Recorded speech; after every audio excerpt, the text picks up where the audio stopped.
Great to see you for this video. This is a really exciting one because I want to talk about you reaching your poker potential. No more thinking, oh, I could be winning big tournaments. No more thinking, I think I'm good enough to play at high stakes, but it's just not working out for me. Here's how you actually do it. Big claims from a man with a big head. It's a very big head. You can't tell from these videos, maybe. A bit self-conscious, but I can't do anything about it. What am I going to do? I really hope you're enjoying the channel. Subscribe. Let's make this official. Turn on your notifications so that you get notified every time we drop a little poker nugget for you. This one I think is going to be really valuable, but not if you just play poker for fun. If you play poker for fun, that's totally cool. This video is not going to be for you. However, this is going to be for you if you're serious about your poker, but you're not happy with where you're at right now.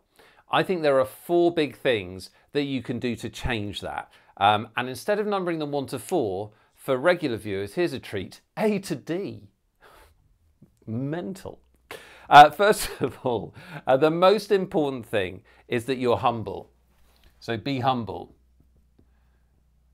Look, poker is a game that kind of promotes our ego a little bit, doesn't it? Because we play it on our own.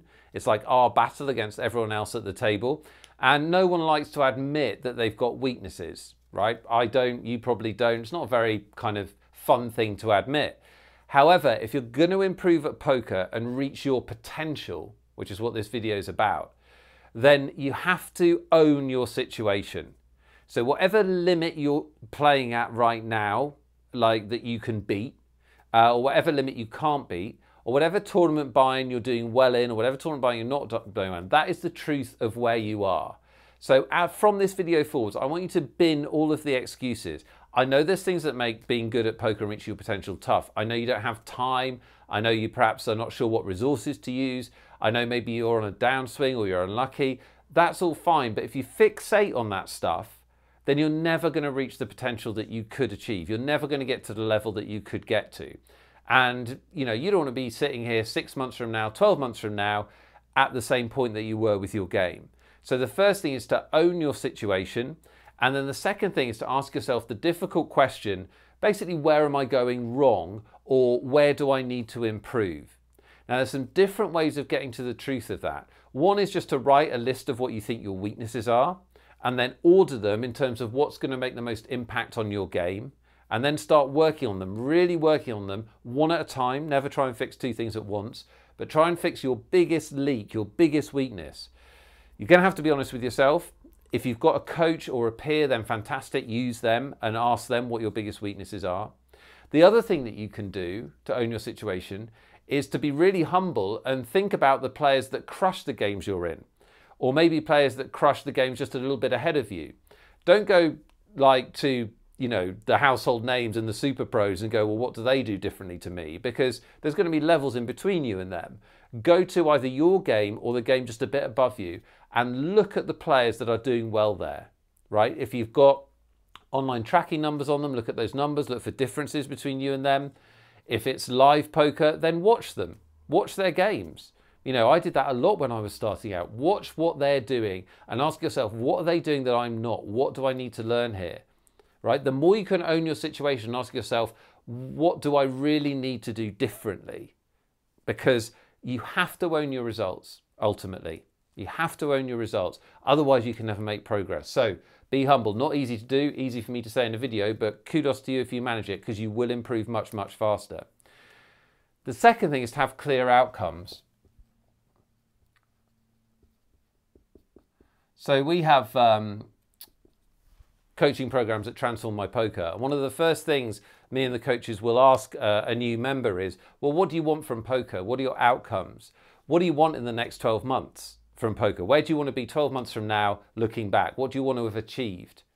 And very few people can answer that. Now, you might have noticed that human beings are much better when they've got a target to shoot towards, when they've got a plan, a track to run on. When things are kind of vague, do you get results? Not really, right? If you're just sitting down and playing poker, even if you're trying to do well, it's much harder for you to assess your progress. It's much harder for you to be committed. Maybe some days you won't feel like playing.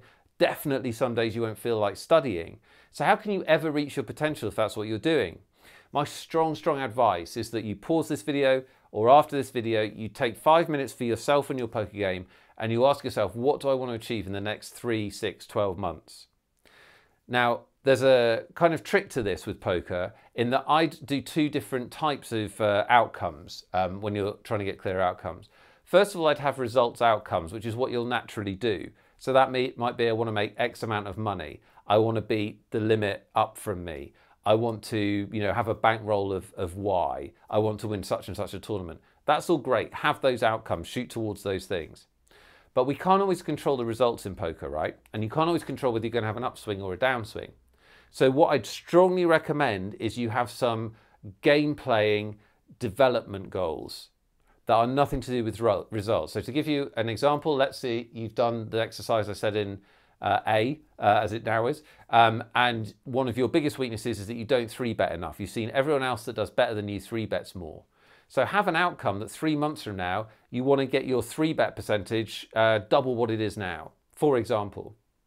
Because those are things that you can control. Your playing game, you can control. The results you can't always control. So have both kinds of outcomes. Hopefully that makes sense, because it is a little difference in poker that can really help you. Third of all is to actually make it happen. Make it happen. Easy for me to say. Takes some effort for you to do. The key to that to me is to schedule it. Schedule it. So you can have all the good intentions in the world, you can have all the potential at poker in the world, but even if you have clear outcomes, even if you know what you should work on, if you don't actually do it, it's not going to happen. You're never going to improve. If you don't work on these things, study these things, play enough, you're never going to hit your potential. So make it happen, make it real. Lots of ways to do that. You can get some kind of accountability partner that knows about your goals and helps support you. The chief thing is, though, is to schedule it. Schedule it or schedule it, depending on where you live. Put poker playing time and study time in your personal diary. Tell the significant people in your life that you're going to be playing poker and studying poker at those times. Make it real. If you leave it to chance, it won't happen. Life will get in the way. I know it's hard to make time, but the more time you can make and carve out for yourself that's focused poker time, the quicker you'll improve, the faster you'll hit your potential. All right, finally, D is to get help. Get help, not psychological help, not like emergency help, but poker playing help and advice with your game. So this to me is the biggest shortcut in progress. If you want to hit your potential, go and get help from someone that's better than you, that already knows the answers and knows what to do. Now, obviously, I have a training site, Transform My Poker is the channel and the site. We'd love to see you and help you on our courses, but there are lots of other good providers of training courses and lots of great coaches. So really, I'm not as interested as to whether you come to us or not, well, that'd be lovely. Just find someone that speaks to you, that you like the way that they communicate about poker, who's got a good track record and who can help you. The biggest periods of improvement I got in my game by miles were the 2 times I had amazing poker mentors who really helped me. So get a coach if you can, right? Find a coach that's the right coach for you. Get on training courses and coaching courses that help you. Do anything you can to get the right help, because that is a huge shortcut rather than doing it on your own. Just some ideas I want to throw out to you today, because I really, whenever I'm thinking about our business and our coaching students in this channel, the whole point is just to help you do better, and I want you to hit your potentials. Nothing more exciting than achieving something you set out to achieve. And if you're this into poker, that you're watching videos like this that help your game, then you've got potential to do even better than you're doing right now, and I really want you to get there. All right, thank you so much for watching. Click the like button if you've liked this video. Like I said, subscribe to the channel and click the link below if you'd like a free training resource to help you on your way. You can also leave a question or a comment underneath. I always read them and I love to hear from you. All right, take it easy and have fun with your poker. Talk to you soon.